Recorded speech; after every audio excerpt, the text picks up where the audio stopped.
Olá, pessoal. Eu sou Francine e hoje eu estou aqui para a gente falar sobre as obras hidráulicas. Então, hoje eu vou dar ênfase aí ao que foi solicitado para a gente na nossa atividade 2, da nossa disciplina, que é falar um pouquinho sobre a importância do ciclo hidrológico no planejamento de obras hidráulicas e de falar sobre o impacto que as obras hidráulicas elas causam nas bacias hidrográficas e também no meio ambiente em geral. Para que esses assuntos não fiquem totalmente soltos, eu acho importante a gente só dar uma passada bem breve, bem resumida, em alguns conceitos básicos, como o que são as obras hidráulicas. Então, a gente vai falar um pouquinho sobre o conceito, né, das obras hidráulicas, sobre o ciclo hidrológico, as fases do ciclo hidrológico, mas assim, claro, vamos falar bem brevemente, porque o tempo é bem corrido.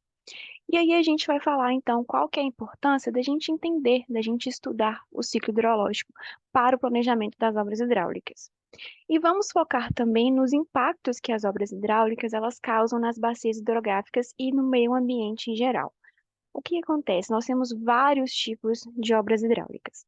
Como elas são diferentes, cada uma delas tem suas particularidades, tem suas características próprias. Então, o efeito que ele vai causar, o impacto que ele vai causar no meio ambiente também vão ser diferentes. Como o nosso tempo é muito corrido, não tem tempo de falar muito a respeito de várias obras hidráulicas. Então, de forma resumida, eu escolhi aqui três tipos de obras hidráulicas. Vou tentar falar as três, pode ser que o tempo não, pode ser que não dê tempo, eu fale só de duas. E vamos falar sobre três impactos que essas obras causam no meio ambiente, porque a gente vai ver que também são vários impactos que essas obras causam. Mas vamos lá, começando então sobre o que são as obras hidráulicas. A palavra hidráulica, ela vem do grego hidor, que é água, e aulos, que é tubo, condução. Então, ao pé da letra, hidráulica seria a condução da água. Então, as obras hidráulicas nada mais são do que estruturas que são construídas com o objetivo da gente controlar a água, conduzir a água, qualquer que seja a sua origem. Elas têm aí várias funções, como, por exemplo, armazenamento, nós temos as nossas barragens, aproveitamento, a gente tem nossas usinas hidrelétricas, onde a gente aproveita, né, a água, o movimento da água para a gente gerar energia elétrica, condução, sistemas de drenagens, proteções, entre outros, são vários, né? E vamos falar então sobre o ciclo hidrológico. O que é o ciclo hidrológico? Nada mais é também do que um fenômeno global de circulação da água. A água, ela passa pelas suas três fases, gasosa, líquida e sólida. É um fenômeno que é considerado fechado apenas em nível global. Então, quais seriam dessas fases? Nós temos aí a passagem da água líquida para água nesse estado líquido para esse estado gasoso, a partir da evaporação e também da transpiração das plantas.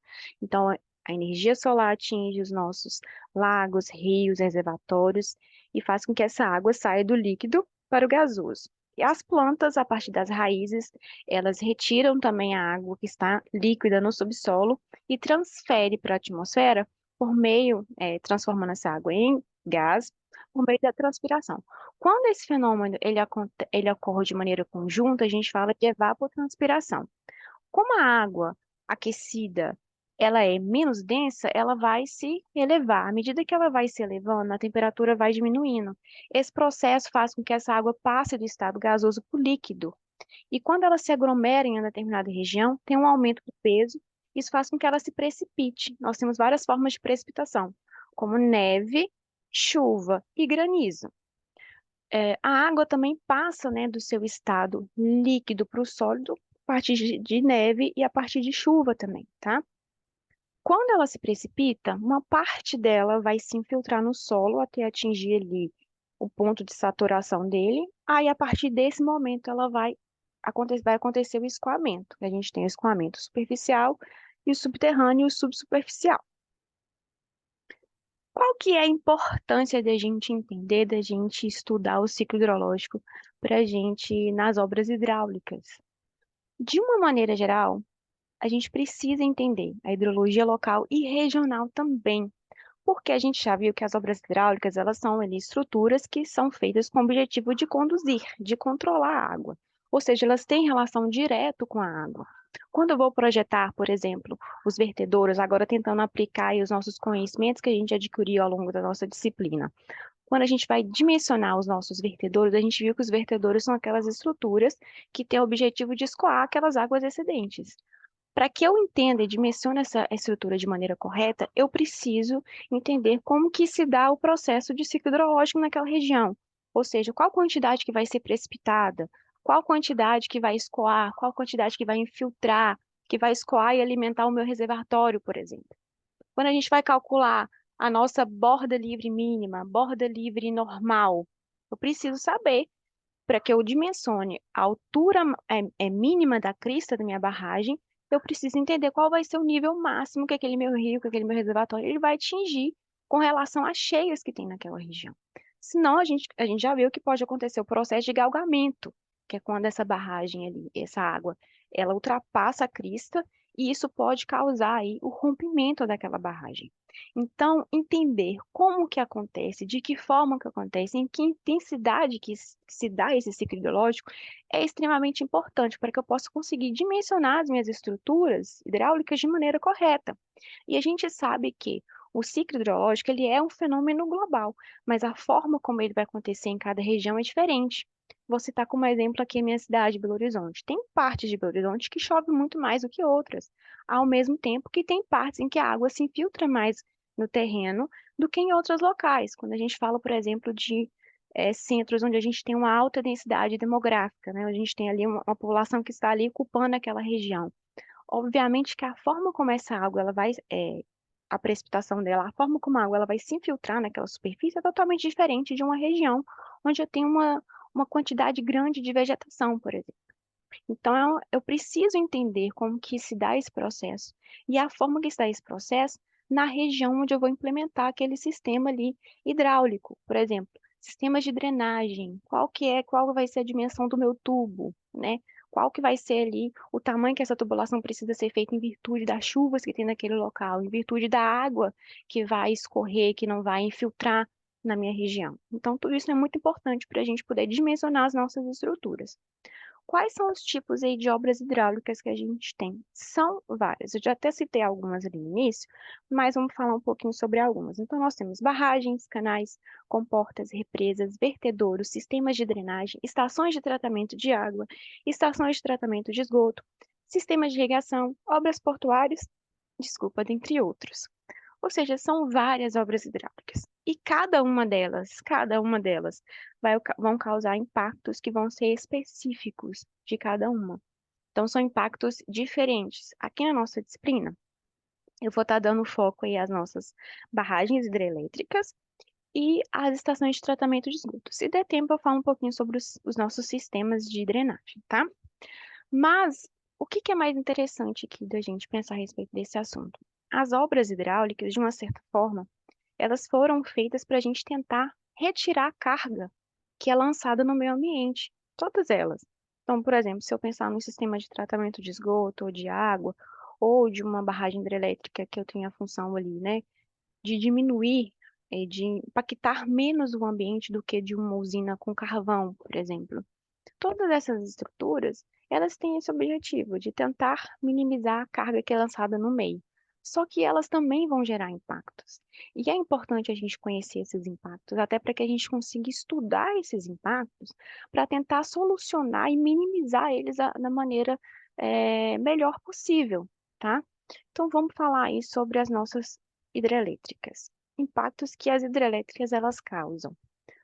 Primeiro deles, diminuição na correnteza do rio. O que que é mais interessante desses impactos? Quando a gente causa um impacto, esse impacto ele acaba causando um outro impacto. É como se fosse quase uma reação em cadeia. Então a gente tem ali um meio ambiente, esse ambiente ele está ali em equilíbrio. À medida que eu causo um impacto, esse impacto vai influenciar em outro, que vai influenciar em outro, e a gente causa como se fosse uma reação em cadeia. Vou explicar melhor. No caso de hidrelétricas, quando a gente tem um represamento dessa água em uma região daquele rio, eu tenho uma diminuição da correnteza do rio a jusante dessa barragem, certo? Essa diminuição da correnteza, ela aumenta a temperatura do rio em determinadas áreas. A gente sabe que existem diversas espécies, tanto animais e vegetais, que são extremamente sensíveis a mudanças de temperatura e de pH também. Uma vez que eu tenho essa mudança, esse represamento, essa alteração na correnteza, essa modificação na temperatura, eu causo a morte de algumas espécies. E, ao mesmo tempo que eu favoreço a eutrofização. Se eu tenho matéria orgânica, ou seja, peixes mortos, se eu tenho um aumento de temperatura, eu favoreço o processo de eutrofização. Tenho nutrientes suficientes para que algas e plantas aquáticas se desenvolvam descontroladamente. E o que que isso vai fazer? Vai causar uma diminuição na minha qualidade da água. Por quê?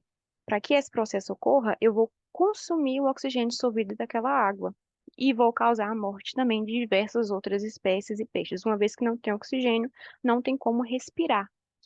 Outro ponto que acontece, outro impacto, quando eu faço essa barreira física, eu causo um isolamento de populações aquáticas e causa um problema muito grande, que é o problema de impactar na piracema de peixes, porque existem alguns peixes que, para se reproduzir, para desovar, eles nadam contra a correnteza e procuram ali regiões que têm um determinado pH diferente, que são aquelas regiões mais próximas da margem.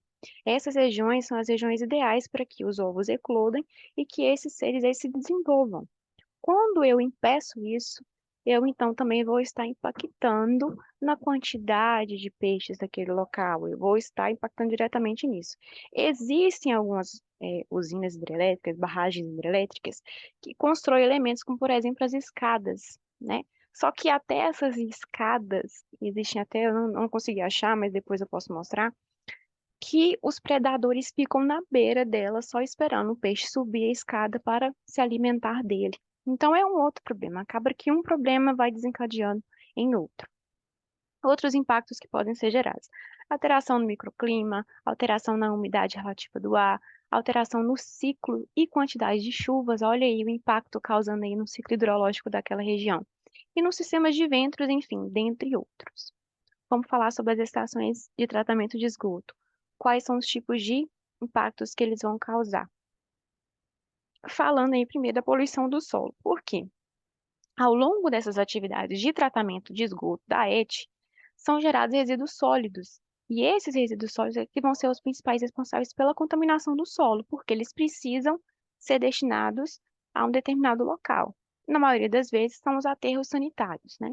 Então, causa aí essa poluição do solo. Você tem uma diminuição da qualidade da água nos rios, por quê? Esse esgoto tratado, ele precisa ser depositado, precisa ter uma destinação adequada. Normalmente vão ser os corpos receptores. Então, ele vai ser lançado no rio. O local onde ele vai ser lançado vai ter uma queda ali da qualidade da água, né?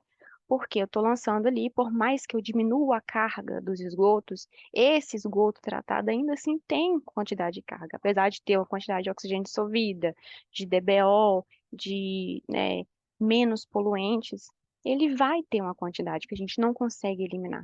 E essa quantidade de poluentes que vão ser lançados, vão impactar na qualidade da água daquele rio, que é o rio receptor, daquele corpo receptor. Outra questão importante é a questão dos poluentes orgânicos. Por quê?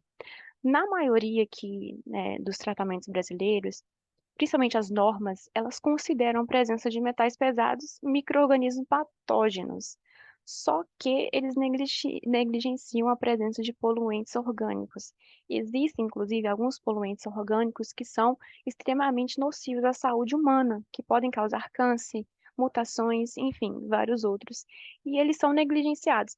Apesar de que é um estudo ainda recente, então a gente tem estudos se desenvolvendo ainda para procurar, né, tirar essa poluição orgânica, esses poluentes orgânicos presentes que são nocivos à saúde, mas é um fato que já está comprovado que existe. Então, esse é um outro problema.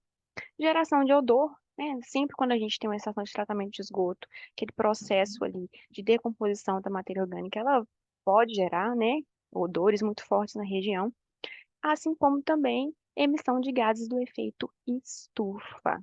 E, pessoal, não vai dar tempo de eu falar sobre os sistemas de drenagem, né, explicar especificamente, mas só falando de uma maneira geral os impactos, então, que são causados. Geração de resíduos sólidos, carreamento de sedimentos, alteração do solo, redução da composição florística local e interferência em unidades de conservação. Bom, gente, é isso. Espero que vocês tenham gostado e até a próxima.